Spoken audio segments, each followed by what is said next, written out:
So guys, here you see if I'm going to write anything on my keyboard, it doesn't give any sound. Now some people might prefer the voice feedback that the keyboard gives. So if you type anything, you will hear a voice that will dictate what you are typing.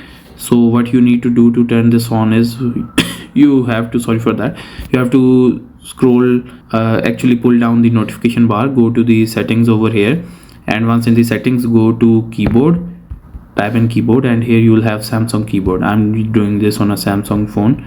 So go down, click on swipe, touch and feedback. Now here you have an option of speak keyboard input aloud. Just turn this on, and now once you go back, what you are going to have is that your keyboard is starting to speak now.